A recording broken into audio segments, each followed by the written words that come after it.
আমাদের এলাকার লোকের সাথে একটা অনাচার হয়ে যাবে। একটা কথা যদি আমি না বলি তাহলে আমাদের সাথে আমরা বেঈমানি করলাম। কেননা আমার ভাই অলিদ ভাই এবং আজকের মঞ্চের গুরু যিনি একটা কথা কইছে যে রুবি এই ধরনের প্রশ্ন করলে নরসিংদী, কুমিল্লা এবং ইত্যাদি ইত্যাদি অন্য সাইডে যাইলে ওই প্রশ্নগুলা করে উত্তরগুলা দিতে মজা লাগে। কেন বলছে কথাটা জানেন? কথাটা কেন বলছে জানেন কি? জানেন না? একটা কথা যদি বলি তার জবাব দিতে যায় যদি এখানে আসে ভাই পিচ্ছা দিয়ে আলবেন এটা কথা কইলে গান ভালো হইতো না। অলিদ ভাই বলছে নরসিংদী যাইলে বইল এইখানের মানুষ এগুলা শুনতে পারে না। সত্য কথা কইছে, এই কথাটা সত্য কথা কইছে। কেননা বাউল সরস্বতী সাহেবের বাড়ি নেত্রকোনা, জালালউদ্দি সাহেবের বাড়ি নেত্রকোনা, উকিল মুন্সি সাহেবের বাড়ি নেত্রকোনা, তাহেরের বাড়ি নেত্রকোনা। বাংলাদেশে যারা গান গায়ের শিল্পীরা ভাত খাইতেছে প্রত্যেকটা কবি, প্রত্যেকটা সাধকের অধিকাংশই বাড়ি নেত্রকোনা। এখন নেত্রকোনার মানুষ যদি এই ধরনের কথাবার্তা কয় তাইলে খুব কষ্ট লাগে।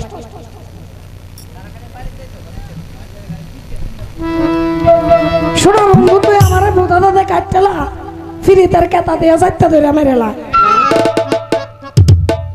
এইটা শুনলে খুব ভালো লাগে আমাদের নেত্রকোনার মানুষ। আমাদের এই গানগুলো, এই কথাগুলো কিন্তু ইউটিউবে যাবে। আমার এই প্রত্যেকটা কথা ইউটিউবে যাবে এবং অলরেডি যাইতাছে, চলতেছে। আপনাদের কাছে আমার বিনীতভাবে অনুরোধ, আমাদের নেত্রকোনা সাধকদেরকে আপনারা অপমান করবেন না। এর চাই যদি অলিদ ভাইরা নাই না আরো দুই চারটা সেরেন শিল্পী গান দিতেন তাইলে আপনারা না করতেন যে কথাবার্তা বলেন না। যে কথাগুলো আমার অলিদ ভাই এখানে দাঁড়ায় থেকে বলছে 100 কোটি টাকা দিলেও একটা কথা তার মুখ থেকে বার করতে পারবেন না।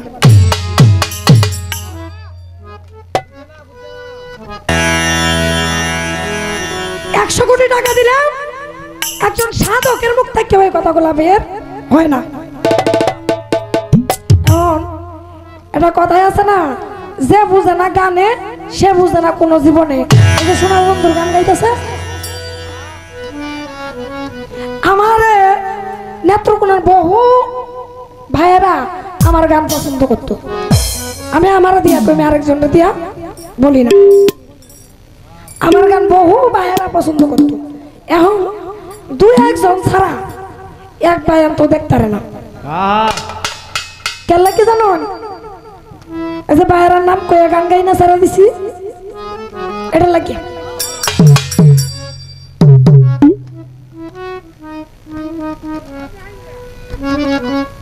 এখন যদি আমরা 3-4 জন ভাইয়ের নাম ধরে গান গাইতাম তাহলে বেয়ে থাকলে নিলে। আমি আজকে অলিদ ভাইকে এখানে আনছি যেন নেত্রকোনার মানুষটা প্রকৃত বাউল গানটা কোনটা বুঝে, কিন্তু আপনারা এটা বুঝলো না। যে মানুষরা খাওয়া দিলে খায় না, এটা মানুষের কথা এরকম এখনো করো না, এই কুমিল্লা করবা, তাহলে কুমিল্লার মানুষ আমাদের কথা শিখে, আমাদের নেত্রকোনার মানুষ আমাদের কথা শিখে।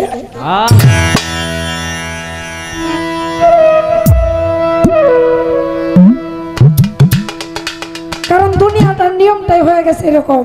রাসূল কারীম সাল্লাল্লাহু আলাইহি সাল্লাম বলেছেন 13 সিদ্দিকের পরে কি হয় আমি জানলেও বলবো না।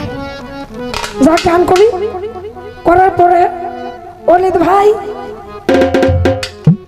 যেহেতু একটা পালা দিয়ে দিছিল, আমার যা জিজ্ঞাসা ছিল অত্যন্ত চমৎকার, যতটুকু প্রয়োজন ছিল তার চেয়ে 2 গুণ বেশি করে দিছে আমার জবাব।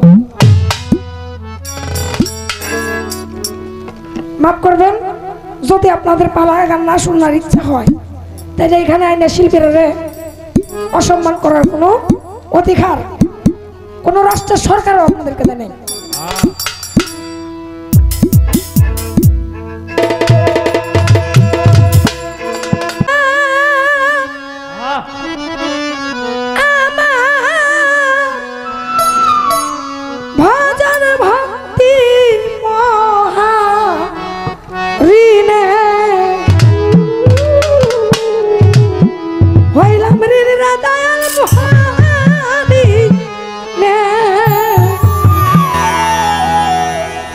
হইলাম ঋণ আমি ভজ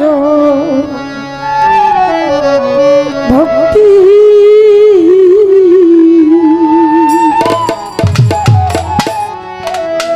তো এখানে আমার আরেকজন বড় ভাই আসছেন আটপাড়া হইতে আগত ফরিদ মেম্বার সাহেব। ওনারা আসলেই শিল্পীর রূপ থেকে পছন্দ করে না, ওনারা গান শুনতে আসে। ওনাদেরকে অসংখ্য ধন্যবাদ গান শোনার জন্য, এত দূর থেকে কষ্ট করে আসার জন্য ধন্যবাদ সকলকে। তুমি দয়া হলে হবে কি আমি ভজ ভক্তি।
যদি জানা না থাকে অপরের কাছ থেকে জানা নেওয়াটা ভালো, বই পুস্তক থেকে জানা নেওয়াটাও ভালো। আমি প্রায় 10-15 জন বাউলের কাছে শিখাইতে কোন জায়গায় মানে আমার মন মতো জবাব কোথাও পাই না। হঠাৎ করে একদিন নেত্রকোনা আমার ভাই অলিত সরকার সাহেবের সাথে দেখা। আমি বললাম যে ভাই আমি তো একটু বিপদে পড়ছি। যে কেমন ভাই? বিপদ বলতে আমার অমুক জায়গায় একটা প্রশ্ন করছিল, কিন্তু এটা সহি শুদ্ধ যে জবাবটা এটা আমি জানি না। এটা যদি একটু আমার বইলা দিতেন, হঠাৎ করে জানি না কোন মঞ্চে কোন শিল্পী কোন ধরনের প্রশ্ন বইরা বই, তাহলে যদি আমার জানা থাকে উত্তরটা তাহলে আমার দিতে সুবিধা হবে। ভাইয়ের কাছে বলার সঙ্গে সঙ্গে উনি ওনার মনে কোনো হিংসা, কোনো গরিমা, কোনো অহংকার না রেখে আমার এই কথাটা 3টা মুখে 3 ভাবে বুঝাই দিছে। ওইখান থেকে আমি ওনার ভক্ত হয়ে গেছি। আজকের যিনি গুরু ভূমিকা নিয়ে গান করতেছে, গুরু তাকে বলে যে এক কথার জবাব 3 কথা দিয়ে দেয়। আমি চাইছিলাম যে আমাদের এলাকার মানুষ কিছু জানুক, কিছু বুঝুক, কিছু নিয়ে যাক এখান থেকে। কারণ দেশের ভাই তো, দেশের লাগে দেশের মন কিন্তু কান্দি। কিন্তু আপনারা যদি সেটা না গ্রহণ করেন তাহলে আমি দেওয়ার কিছু না, আর অলিত ভাইয়ের বলারও কিছু না। ঠিক আছে কি? আর আপনি শিখাইছেন, আর এই যে 5 জনটা শিখাইছিলাম, জানেন গো রাসূলে কোন কলমা কয়? একজনে কি হাত উড়ে বলতেছে এটা কয়? কে কইছে? অলিত ভাই কইছে। আমি কিন্তু সবাই বলছিলাম যে আমরা যদি এই কলমা পড়ি তাহলে আমার রাসূল কোন কলমা পড়তো একটু বলবেন? বলতে কেউ পারছিলেন? পারেন নাই। কিন্তু অলিত ভাই ঠিকই বলছে। তো যাক, আমার গান আমি করব। অলিত ভাই যদি মন চায় গানের জবাব দিব, আর যদি মন চায় তাহলে গানের জবাব দেওয়ার দরকার নেই।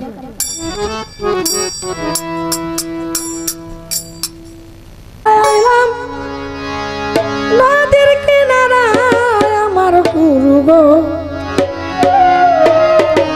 আমার অসাধনে দিন বইয়া যায়।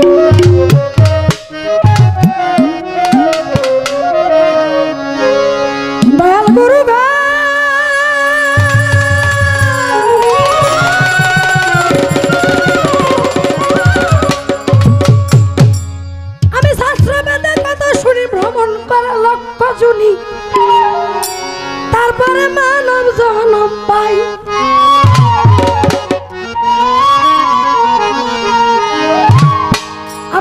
জনিতা কত কাল ছিলাম আমি কেমন হাল,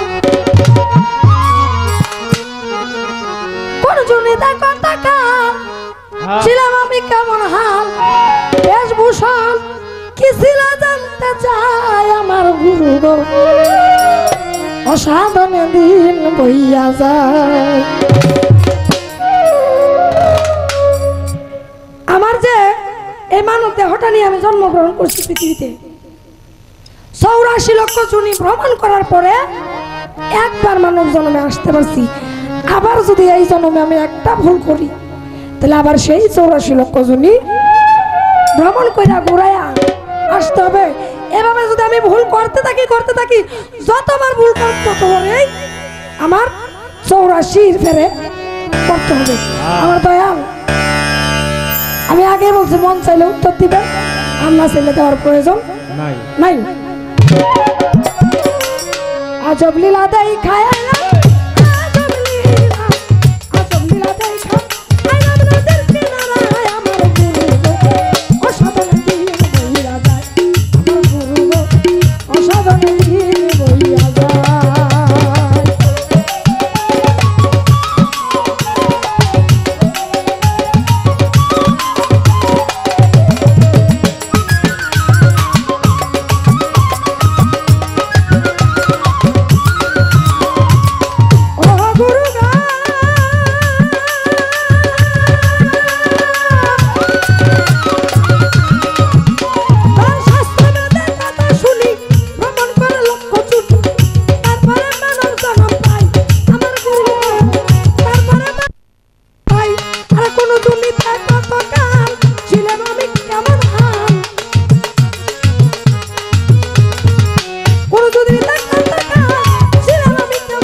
সরকার মারা গেছে এই রাস্তাটা যদি আজরাইল কারণে তাই একটু পরে যাই রাতটা ভোর করে আমার আজান রাতে একটু পরে যাই। আমি কিন্তু ময়রা এখানে লাশ হয়ে গেছি, আমি ময়রা এখানে লাশ হয়ে গেছি। আমি যে মানুষ ছিলাম তখন এই মানুষ নামটা আমার থাকবে না, হয়ে যাবো লাশ, হয়ে যাবো কি তখন আমি লাশ হয়ে যাব। কিন্তু এই লাশটারে যদি এই মানব দেহটারে যদি আমার মাটিটা খাইয়ে ফেলায়, এই মাটি যদি আমার এই লাশটারে খাইয়ে লায় তাহলে মানব কোনো জন্ম নেওয়াটা আমার বৃথা হয়ে গেল। আমার আল্লাহ পাক আমার এই মানব দেহটা তৈরি করেছে, এই দেহটাকে বলেছে মাইটা দেহের রসের হাড়ি। এই হাড়ি ৭২,০০০ নারী, এই হাড়িটার মধ্যে ৭২,০০০ নারী আছে। আবার সেই নারী দেহের কোন জায়গায় দয়াল গুরু গো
মিয়া কোন সময় বীর্যপাত করলে ছেলে কালো হয়, কোন সময় বীর্যপাত করলে এই ছেলে সুন্দর হয়, কোন টাইমে মিলন করলে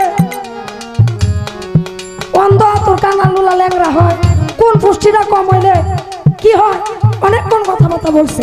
কিন্তু ভাই আমার গানের মধ্যে কি বলেছে, এই দেহে 49 বায়ু, কোন বায়ু পরমায়ু, কোন বায়ু কোন সাধনায়, কোন বায়ু উল্টা কলে সাধক সাধনার বলে মণিচন্দ্র উপরে ওঠা। এতক্ষণ যে বললেন মণি মস্তক বীর্য আরো কয়েকটা নাম দিয়া কইছে। এখন ভাই মূল বিষয়টাই আমার এই বাহ্যিক জগতের কোনো কিছু প্রয়োজন নাই, স্বামীর প্রয়োজন নাই, সন্তানের প্রয়োজন নাই, মার প্রয়োজন নাই, বাবার প্রয়োজন নাই, কোনো কিছুর প্রয়োজন নাই, শুধু প্রয়োজন আপনাকে। কেন আমার এই কৌশলটা আপনি একটু শিখাই দিবেন। আমি কোন বায়ুটার উল্টা কলে সাধনার বলে ওই মণিচন্দ্রের উপরে উঠে গেলাম।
যদি জ্ঞানী ব্যক্তি একজন থেকে আমার এই কথাগুলো আপনি অলিভার কাছ থেকে শুনে যান, তাহলে আমি মনে করব আপনি প্রকৃত একজন জ্ঞানী মানুষ।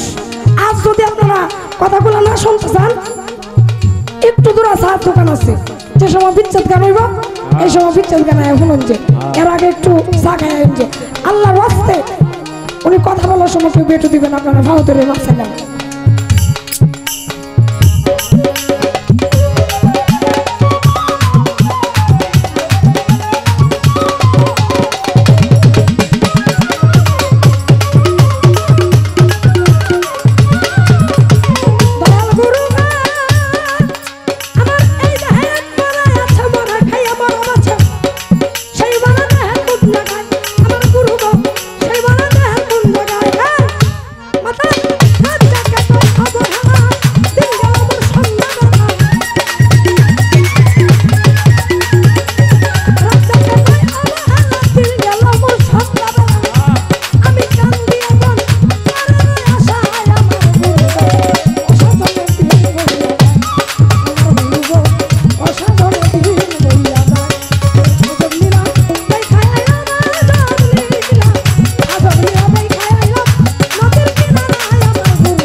চমৎকার করে গান করলো শুনলাম। আবারও একটি প্রশ্নবোধক গান আমার কাছে রাখা হয়েছে। গানটা মাতাল কবি রাজ্জাক দেওয়ান সাহেবের। তো আচ্ছা দেখি কি করা যায় এটা।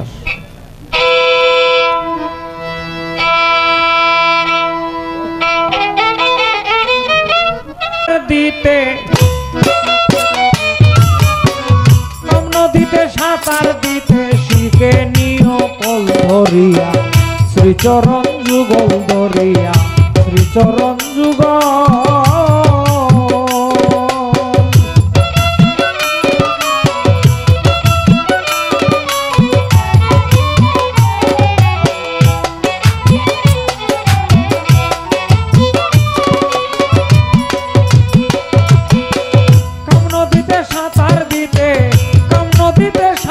দিতে শিখে নিও কল ধরিয়া, শ্রীচরণ যুগল ধরিয়া, শ্রীচরণ যুগল।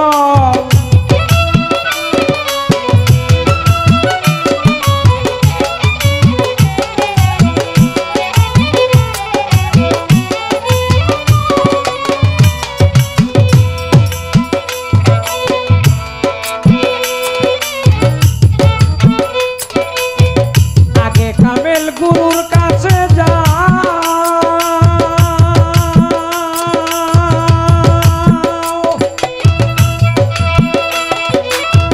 দয়া করে বলে তোর সাঁতারের কি বাও।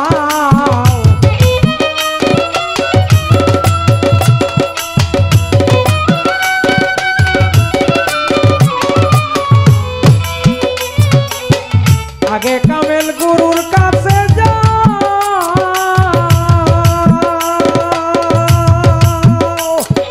যদি দয়া করে বলে তোরে সাঁতারের কি বাও, তার উপদেশ মতো লাই খেলাও,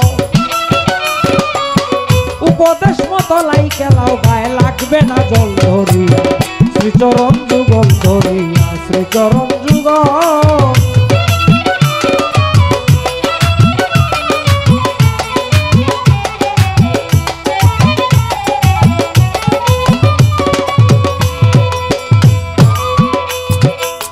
সেই নদীতে থাকে গুপ্তধন,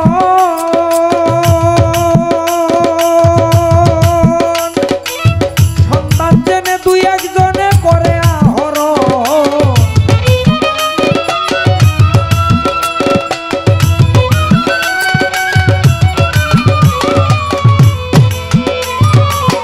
সেই নদীতে থাকে গুপ্তধন,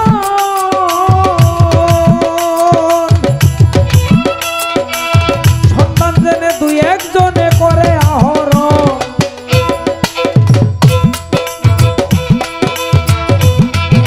এরা রসিক সুজন প্রেম মহাজন, রসিক সুজন প্রেম মহাজন, রতিতে অটল ধরিয়া, শ্রীচরণ যুগল ধরিয়া, শ্রীচরণ যুগল।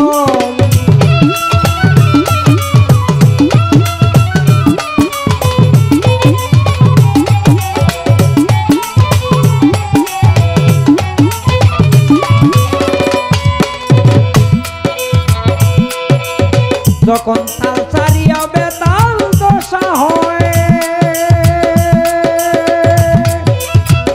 বুঝবে তখন হে বাসা ধন আছে মরার ভয়।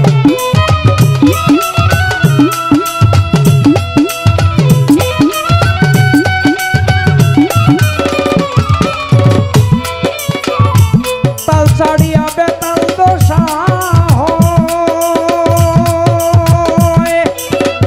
বুঝবে তখন হে বাসাদন আছে মরার ভয়। ব্রহ্মদ্বারে বায়ু ভরে,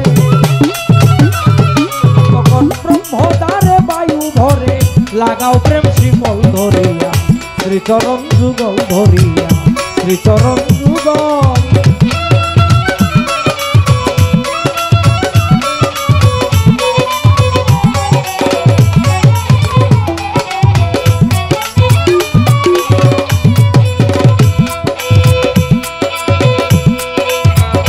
এই পদ্ধতি জানে গো যারা,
যুগল ধরিয়া শ্রীচরণ যুগল ধরিয়া শ্রীচরণ যুগল।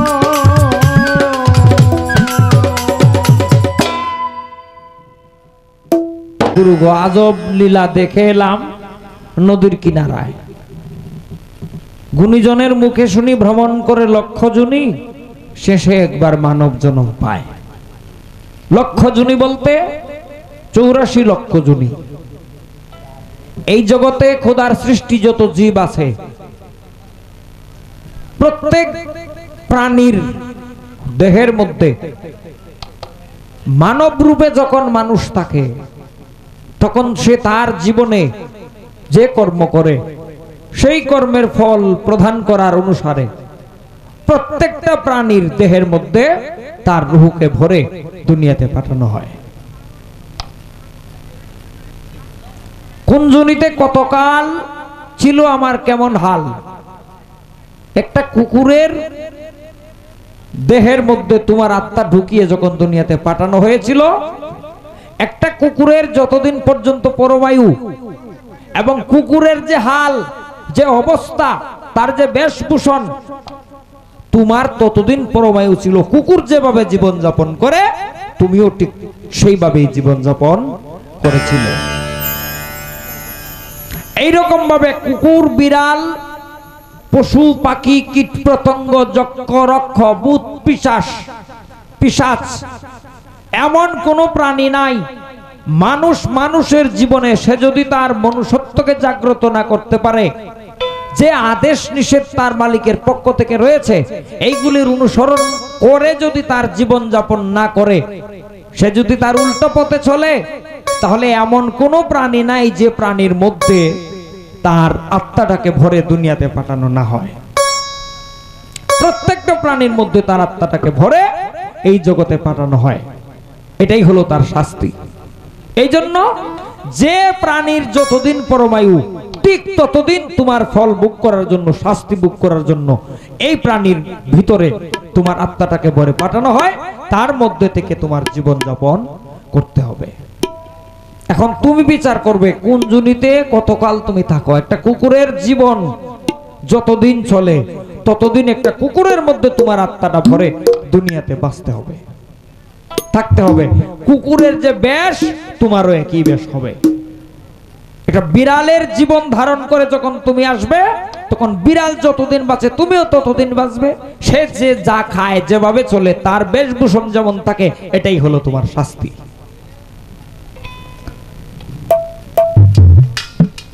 গুরু গো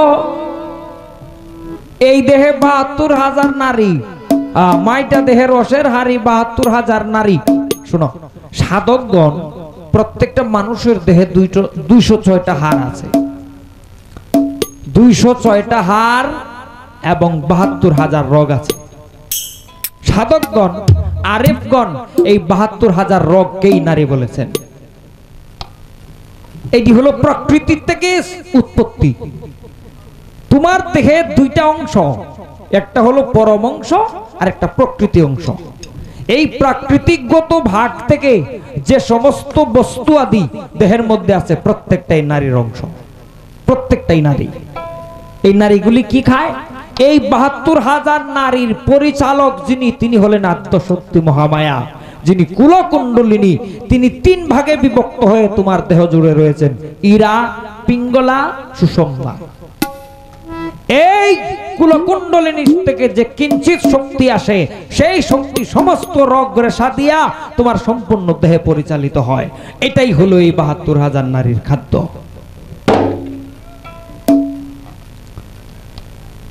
আর কি এই দেহে ৪৯ বায়ু।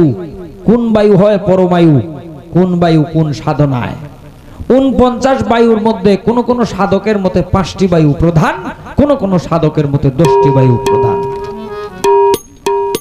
যথা প্রাণ, অপান, সমান, উদ্ধান, ব্যান, এই ৫টি বায়ু। এই যে প্রাণ বায়ু, এই বায়ু হচ্ছে পরবায়ু। কিন্তু এটাকে সাধন করতে হয়। সাধন কিভাবে করবে? এই প্রাণবায়ু এটা প্রত্যেকটা মানুষের ভিতর থেকে 12 আঙ্গুল বাহিরে যাচ্ছে আর 10 আঙ্গুল ভিতরে আসে। প্রত্যেক শ্বাস প্রশ্বাসে একটা মানুষ যখন স্বাভাবিকভাবে বসে থাকে তখনও তার 12 আঙ্গুল বায়ু বাহিরে যায় আর 10 আঙ্গুল ভিতরে আসে। তাহলে 2 আঙ্গুল বায়ু এখানে ঘাটতি হইতেছে। যদি 12 আঙ্গুল বাহিরে গিয়া আবার 12 আঙ্গুল ভিতরে চলে আসতো তাহলে এই জিন্দেগিতে কেউ মারা যাইতো না, কিন্তু এটা হয় না। প্রত্যেক নিঃশ্বাসে 2 আঙ্গুল করে প্রাণবায়ু ঘাটতি হইতেছে, পরমায়ু কমতেছে, এটা স্বাভাবিক গতিতে। এখন যে তুমি গান করতেছো, আমি গান করতেছি, পরিশ্রম হইতেছে, এখন 65 আঙ্গুল দম বাহিরে যাইতেছে, মাত্র 10 আঙ্গুল দম ভিতরে আসে। ঘাটতি হইতেছে 55 আঙ্গুল। এটাকে সাধন করতে হয়, এটা সাধন করার পদ্ধতি আছে। এই সমস্ত কথা আমভাবে বলা যায় না, বলা উচিত নয়, তবুও জিজ্ঞেস যেহেতু করেছো কিঞ্চিত মাত্র বলে দেই। একটা মানুষ যখন ঘুমায় তখন তার 65 আঙ্গুল দম বাহিরে যায়, ভিতরে আসে মাত্র 10 আঙ্গুল, এখানে ঘাটতি হইতেছে 55 আঙ্গুল। একটা মানুষ যখন দৌড়াদৌড়ি করে, চলাফেরা করে, প্রচন্ড গতিতে দৌড়ায়, তখন তার বাহিরে যায় 18 আঙ্গুল দম, ভিতরে আসে মাত্র 10 আঙ্গুল। যখন একটা মানুষ স্ত্রী সহবাস করে তখন বাহিরে যায় 100 আঙ্গুল দম, ভিতরে আসে মাত্র 10 আঙ্গুল। এইভাবে দমের ঘাটতি হইতেছে। এখন এগুলি পূরণ করতে হয় কিভাবে? পূরণ করার পদ্ধতি আছে, দম সাধন করতে হয়, ভিতরে বায়ু ভরে রাখতে হবে। ভিতরে ভরে রাখার কিছু কৌশল আছে, এটার একটা গণনা আছে, হিসাব আছে। এই হিসাব মতে ওই যে কুম্ভক সাধন করতে হয়, রেচক, পূরক, কুম্ভক ইত্যাদি। রেচক, পূরক, কুম্ভক এই একটা শব্দ কিন্তু বাংলা না। রেচক কি? রেচক হলো বাহিরে দম ছাড়া, হিসাব করে ছাড়া। পূরক ভিতরে এনে পূরণ করা। আর কুম্ভক, কুম্ভক কি?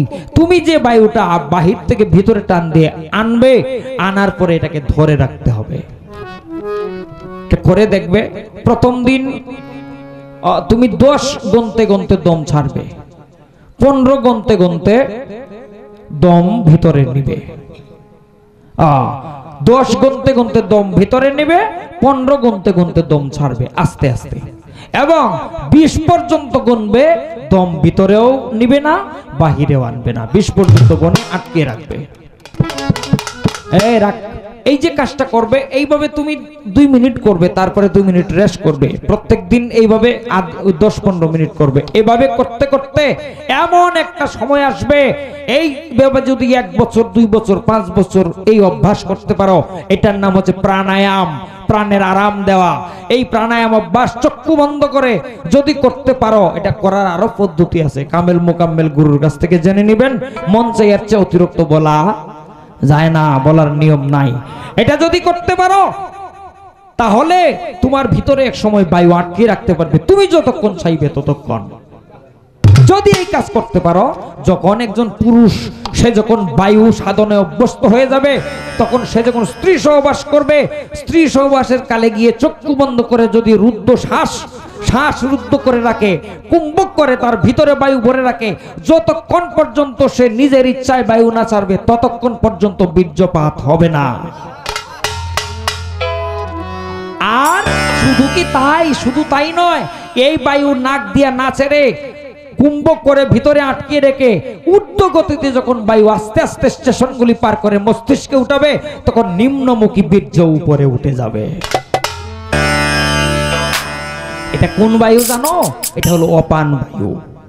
এই অপান বায়ু সাধক সাধনা করে আস্তে আস্তে টানতে টানতে যখন উপরে উঠায়, তখন তার ভাটির চন্দ্র অর্থাৎ নির্গত হওয়া বীর্য আবার মস্তিষ্কের উপরে উঠে যায়।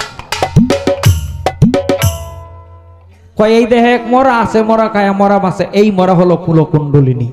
ওই যে কুণ্ডলিনী শক্তি মূলাধারের মধ্যে মা ও চৈতন্য অবস্থায় আছেন, এই মরাকে জাগ্রত করতে হয়। কিসের দ্বারা? বায়ু সাধনের দ্বারায়। রুদ্ধশ্বাসের দ্বারা। ওই যে জালালকার একটি গান আছে না, রেচক পুরক কুম্ভকতে লুপ্ত করো কাম্বিকার, প্রাণায়াম অভ্যাস করো সাধন পথে মন আমার। এই গানের ভিতরে এই কথাগুলি বলা আছে। এগুলি সাধু তত্ত্ব, এগুলি অনেক সাধন করে একজন পীরের কাছে 1 বছর 2 বছর নয়, 10 বছর 15 বছর 20 বছর থাকার পরেও তিনি যদি উপযুক্ত মনে না করেন, তাহলে কাউকে এই বিদ্যা শিক্ষা দেন না। এটা দেওয়ার মতো জিনিস না। তুমি জিজ্ঞাসা করেছো, যেটুকু না বললেই নয়, আমি এইটুকু বলে দিলাম, এর চেয়ে বেশি বলা মঞ্চে সম্ভব নয়। আরো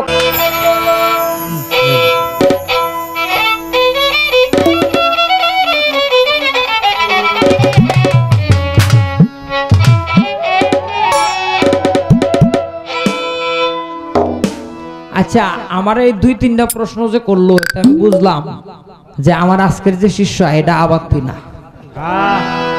মোটামুটি বাত্তি। আমি একটু তোমারে পরীক্ষা করতে চাই। ধরো তোমার পীরের বাড়িতে উরস হইতেছে চৈত্র মাসের 10 তারিখ। তোমার মা অথবা বাবা এই চৈত্র মাসের 10 তারিখ ওনারা গুরুতর ভাবে আহত বা অসুস্থ হয়ে গেছেন। তোমার মাকে বলছো, মা আমি তো আমার মুর্শিদ বাড়িতে উরস হইতেছে, আমার যেতে হবে। এখন তোমার মা বলতেছেন, মারে তুই যদি তোর পীরের বাড়িতে চলে যাস, তাহলে ফিরে এসে আমাকে পেতেও পারিস, আবার নাও পেতে পারিস। আমি তোমার কাছে জানতে চাই, একটু পরীক্ষা করতে চাই, তুমি কি করবে তখন? তোমার মুর্শিদের উরসে যাবে, না তোমার মায়ের কথা মেনে বাড়িতে বসে থাকবে? কোনটা করবে? একটু বুঝে শুনে জবাব করবে। তুমি যদি তোমার মায়ের কথা রদ করে পীরের উরসে চলে যাও, তাহলে রসুলের হুকুম অমান্য হয়। কারণ রসুল বলেছেন, হে আমার উম্মতগণ, তোমার মা হলো তোমার মদিনা স্বরূপ, বাবা হলো কাবা স্বরূপ, এবং মায়ের পায়ের নিচে তোমার জান্নাত। তোমার মা যদি তোমার প্রতি অসন্তুষ্ট হয়ে যান, তাহলে জান্নাত থেকে বঞ্চিত হলে। আর মুর্শিদ যদি অসন্তুষ্ট হয়, তাহলে কি হবে? রসুল বলেছেন, ওই যে লালনকা বলেছেন, লালন সাইজি বলেছেন, যেই মুর্শিদ সেই তো রাসূল, ইহাতে নাই কোনো ভুল, খুদাও সে হয়, এমন কথা লালন কয় না, কোরআনে কয়। আসলে এটা কোরআনে আছে। সূরা ফাতহের 10 নম্বর আয়াতের তাফসীর করলে দেখবেন রাসূল এবং মুর্শিদের বর্ণনা আছে। তো কি হলো? সুফি শাস্ত্রে একটা কথা আছে, ভক্তের জন্য গুরু বাক্য ফরজ। তোমার মুর্শিদ যদি তোমারে কোনো কাজের জন্য আদেশ করেন, এটা রক্ষা করা তোমার জন্য ফরজ। এখন তুমি যদি তোমার পীরের হুকুম না মানো, উরস শরীফে অংশগ্রহণ না করো, তাহলে ফরজ তরফ হয়ে গেল, মুর্শিদ তোমার প্রতি বেজার হয়ে যাবেন। আর যদি মায়ের হুকুম অমান্য করে পীরের বাড়িতে চলে যাও, মা বেজার হবেন। তুমি কি করবে তখন?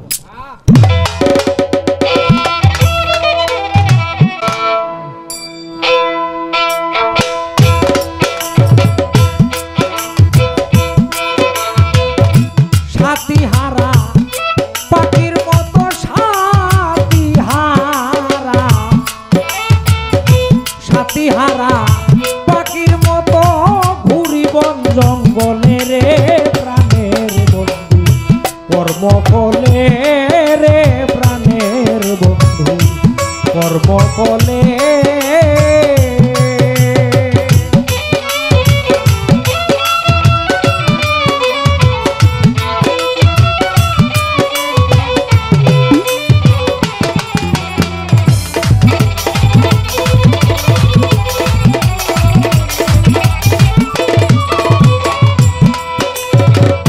সাথীহারা পাখির মতো সাথীহারা, সাথীহারা পাখির মতো ঘুরিব জঙ্গলে রে প্রাণের বন্ধু, কর্ম বলে রে প্রাণের বন্ধু, কর্ম বলে।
ভুল বেনা দয়ার জীবনে ভুল জীবনে ভুল বেনা দয়ার আমায় বলেছিলে রে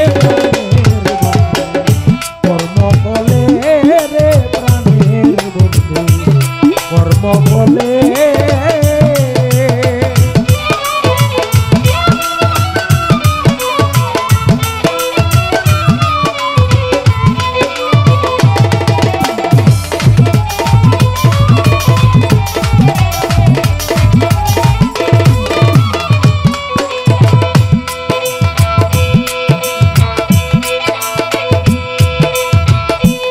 ওগো আমার পরাণ প্রিয়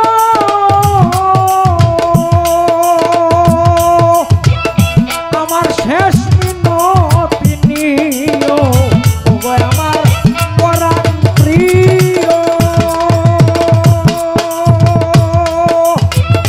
আমার এই মিনতি নিও মরণকালে দেখে যেও মরণ সময় দেখে যেও বলিত মিয়া বলে রে প্রাণের বন্ধু কর্ম বলে রে প্রাণের বন্ধু কর্ম বলে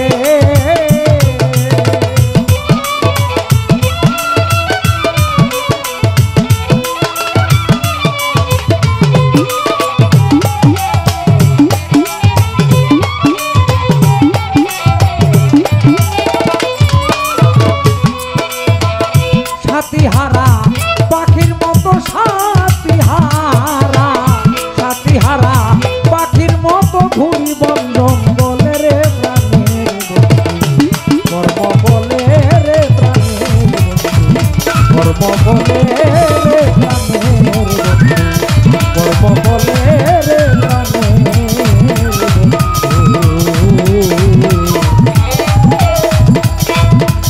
কর্ম বলে